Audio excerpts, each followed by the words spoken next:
Well, lahat naman tayo nakaranas ng hindi maganda sa mga customer. And hindi ko naman din lahat nilalahat no ng delivery rider nakaranas ng hindi maganda sa customer. So another day, another delivery. Yes. Ay, na. Shopee pa. Diyan muna kayo. Tayo na dati nakaranas pa ako na bubunutan ako ng baril ng customer Oo. Bubunutan talaga ako. Kasi nangyari noon, pakiramdam ko kasi tama talaga ako noon So nag-deliver ako sa kanila, sukle. Then sunod, deliver na ulit ako sa mga sumunod na customer. Then humabol siya habang tumigil ako sa isang tindahan, nag soft drinks yosi, humabol yung asawa ng customer, lalaki itong sumunod tapos babae yung nag-receive yung order. Kulang daw ng 500 yung sukle. Ako kasi pagdating sa ganyang sukle, pag sinabihan ako na kulang, wala nang sabi-sabi no. Kaso ang problema, pagdating niya sa akin, ba't daw ako umalis kaagad? So yun yung pinopoint niya, bakit daw umalis kaagad? So, sabi ko kasi marami pa ako di-deliver Siyempre pagka-deliver ko sa inyo, alis ako. Pero kung kulang ang 500, sila sabi niyo kulang 500, eto na po yung 500, bibigay kong ganun. Puta, pinipilit pa rin niya, bakit daw ako umalis kaagad? Eto si Pulis Patola kasi yun Ewan, totoong pulis yung kupal na yun no? Pinipilit niya bakit daw ako umalis. Sabi ko, magdi-deliver pa nga ako. Marami pa naman akong parcel, sabi kong gano'n. Hindi man ako pwedeng mag-antay sa inyo. Sabi kong gano'n, kung kulang ako, eto na ho. Sabi kong gano'n. Nasa kanya naman na yung 500, ay pantumigil. Hindi na nga. Ano ba daw ang gusto ko? Sabi ko, huwag mo tinatanong ng ganyan. Sabi kong gano'n. Tapos sabi niya, taga saan ka ba? Sabi ko, bakit kailangan mo malaman? Ginaganon ko na. Kasi nag-soft drinks ako tsaka yosi, chill-chill na lang ako noon Papunta na ako ng Metro Gate noon. Anak ng puta, bubunot na gano'n. Pumunta ako doon sa katabing bahay. Ang laking tao. Sabi ko, boss, tinan mo, ayaw tumigil. Kulang daw ang 500, binigay ko naman kaagad para wala na sabi-sabi. Ayaw pa rin paawat. Tapos malauna nung nag-remit ako, nag-on hold ako, tapos pag nung nag-remit ako, puta, kulang ako ng 500. Ayun na nga, ibig sabihin tama yung sukli ko. Buha ka ng inang yan. Meron pa dito na isa sobrang kupal ng buong pamilyang yon. As in, puta, lahat na ng ginawa mong paraan no? Lahat na maiisip mong paraan ginawa mo na, ma-receive lang yung parcel. Hanggang sa dumating na ako sa point na iniwan ko na yung parcel sa kanila. Kasi pinapabukas-bukas nila ako. Sabi ko, sige, bukas ko lang po sisingilin. Sa inyo na lang muna itong parcel. Kaya okay na po yan. Balikan ko lang po yung bayad bukas. Inang ina mo. Pagbalik ko kinabukasan, binalik sa akin yung parcel. Bukas na. Hindi na daw nila kukunin. Kasi wala pa rin pambayad. Putak na, sobrang kupal talaga ng pamilyang yan. Alam mo na yung binigay mo na lahat. Putang ina, lahat na ng kaya kong i-offer noon, in-offer ko na sa pamilyang yon. Pero wala talaga. So ni-report ko na nga, yun na nga, hindi ko na nga dinadala yung parcel kasi nga sobrang kupal. Sobrang kupal. Nagagalit yung mga yon. Yun yung pamilya na nagagalit, no. Kailangan kasi kahit wala silang pambayad, dadalhin mo yung parcel kasi trabaho mo daw yon. Kasi trabaho ko daw. Ganun ang pinopoint nila. Yan yung sinabi nila sa akin na wala daw kong pakialam kung wala daw silang pambayad kasi trabaho ko daw dalhin doon yung parcel. Na nagtatrabaho din daw yung asawa sa customer service. Alam daw niya yung karapatan niya. No?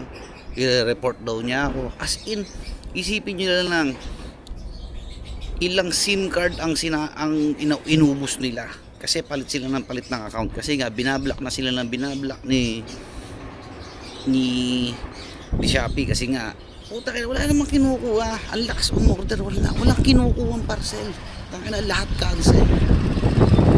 Ano, hindi ko na nga dinadala kasi nga napipikon na rin akong kausap. Sipin mo minsan umaabot na 5 parcel, sasabihin sa iyo mamaya balik ka hapon. Pagbalik mo ng hapon wala, balik ka ng gabi. Pagbalik mo ng gabi wala, bukas na lang daw. Puta bukas ganun ulit 'yon. Sabi ko tanga na, hindi kaya to. So dumating na nga sa point na ganoon. Aba, one time ito na 'yon. Doon ulit doon sa may tindahan kung saan ako bubunutan ng baril. Doon ulit sa tindahan na yan. Nagsosoft drinks ulit ako na tag-yosi. Sumugod yung lalaki sa akin. Tapos sinasabi, bakit ayaw ko daw dalihin yung parcel? Patay mo i-deliver. Sabi ko, wala naman kayo pambayad eh. Sabi ko niya. Hindi, trabaho mo yan. Kahit wala kami pambayad, trabaho mo dalihin yung parcel. Ina mo. Sigaw ako nun, sabi ko, ha? Sabi ko, taas ako na dadalhin pag may pambayad na kayo. Kasi nga, usap-usap. Ako, chill lang siya. Taas ang boses. Tapos, may mga sinasabi pa rin siya, nakarapatan nilang umorder kahit wala daw silang pera. Wala daw kung pakialam. Basta, kailangan dalhin ko lagi yung parcel sa kanila kahit wala silang pambayad. Gets mo? Ganon, sisigaw ko.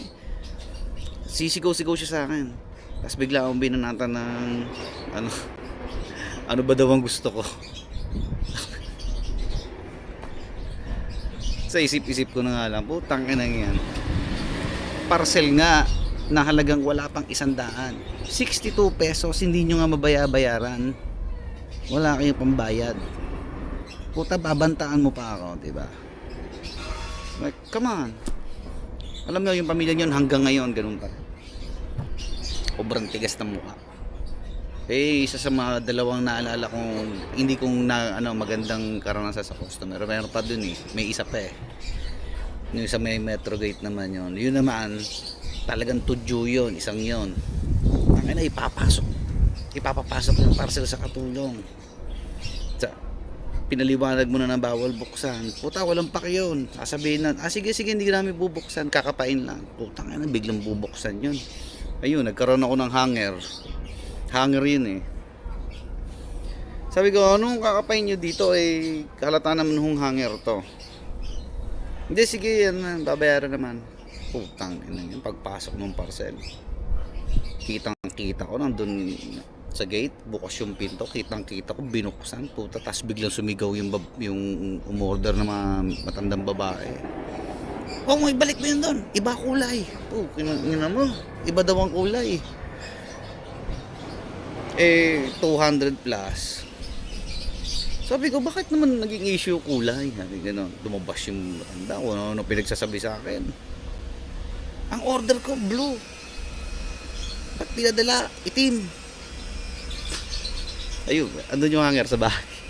Matagal na yan, pero hindi ko binubuksan yung hanger eh. 2 set siya ng hanger. Bali yung isa, inuwi ko na doon sa kabilang bahay. Yung isa yun, gamit na pala, ginagamit na. Sabi ko, wala nga. Then yung same na customer na yon, nakaranas pa ulit ako doon ng buwakin ng inang yan, no? As in, kasi yung Metro Gate may 2 lang tindahan doon, pero madalas din sarado sila pagka tanghali. Tanghali yun. Puta, naubos yung coins ko. Ginawa pa naman ni wala na ako. Kulang ako ng pisong panukli. Ang meron na lang ako natitira sa bag, sa belt bag ko is 4 na benching ko. Di ba piso pa rin naman yun? Yung 4 na benching kong yun, sa kanila din mismo galing. Sila din ang nagbayad. Putang ina, nung binigay ko, nagalit. Putang ina, kailangan daw buo. Sabi ko, kayo nagbayad sa nito kahapon. Nagalit po. Putang ina mo, lumabas pa ako ng gasolinahan para makapagpapalit. Kasi ito real talk lang, no? Napakarami ko ng karanasan na hindi maganda sa customer, no? Marami akong customer dito talaga na tudyo, na hindi maganda ugali, na lintik mapangmata, na sobrang entitled. May mga ganyan akong customer. Yung iba na nga lang no, hindi ko na masyado ikikwento na ito lang tatlong tong ang kinuwento ko kasi yun talagang tumatak sa isipan ko. Putang ina, lalo na tong kupal ng pamilyang to hanggang ngayon yung kupal na pamilyang yon hindi ko na dinadala ang parcel noon, so iba na nagdadalang rider, pero hanggang ngayon sobrang kupal pa rin talaga, as in wala. Pagdating mo doon, sasabihin wala pang sahod, aalukin mo na, i-cancel na lang yung parcel. Wala, hindi. Ay hindi, wag mo i-cancel yan, balik ka bukas. Hanggang 3 attempt yan So sobrang kupal nun. Sa totoo lang, kung ibang rider ang naka-assign doon na pumutok ang fuse, hindi na nakapagpigil, baka yun, nasakal na yung buong pamilyang yun. Kasi ako naman kasi guys, ako pikunin din naman ako dati nakikipagsuntukan ako, saan tayo abuti, suntukan na lang agad. Pero syempre dito nga, nung nag-start ako kay Shopee, talagang dito na pahabang maigi yung pasensya ko. Tangina, grabe talaga. Ang grabe yung pinagbago ko dito, laki. Kasi nakokontrol ko pa yung sarili ko. Pero syempre ako bilang tao, kung pagbubuhat, kung lalapat ang kamay nila sa akin, syempre hindi naman ako papayag nun, di ba? Kailangan ko rin pagtanggol yung sarili ko. Pero hanggat maaari, iniiwasan ko na lang sila. Kung ano man yung sabihin nila sa akin, binabalik ko sa kanila. Kasi mga kupal nga silang customer. No? Then, yun. Kayo ba? Ano ba ang mga karanasan nyo na hindi maganda sa pagde-deliver? O hindi magandang sitwasyon na napasok nyo sa isang customer, no? Kayo ba, ano ba? Pero sa akin, malulupit talaga yung mga customer kayo dito. Yung no choice nga lang talaga ako. Pero syempre ako, papakisamahan pa rin. Pero pag alam kong sagad na, tama na yan, no? Lahat ng sobra masama, no? Di ba? Tamang kwento ako ngayon So yun, konti lang na ito i-deliver ko sa Howard. So magdi-decision pa ako ngayon kung uuwi pa ako sa Platero para magpahinga. Pero yun na nga, all in all guys, no, kayo ba, no, tatanong ko ulit, meron ba kayo naranasan o ano ba yung karanasan mo na hindi maganda sa customer? Kwento mo naman dyan sa comment. Tapos kung sakasakali man, pag-usapan din natin. Anyways, dito ko natatapusin yung video, no. So cross-posting to, hanggang YouTube to ipopost ko. So sana suportahan nyo din yung YouTube ko. Ilalagay ko yung link sa comment section, then follow nyo rin naman, no. Subscribe kayo. Kasi wala talagang pumapasok sa akin pera dito sa Facebook. So anyways, ayun na nga, no. Tulad ng araw-araw ko sinasabi sa inyo guys, pag-iingatan nyo yung mga sarili. So ayun.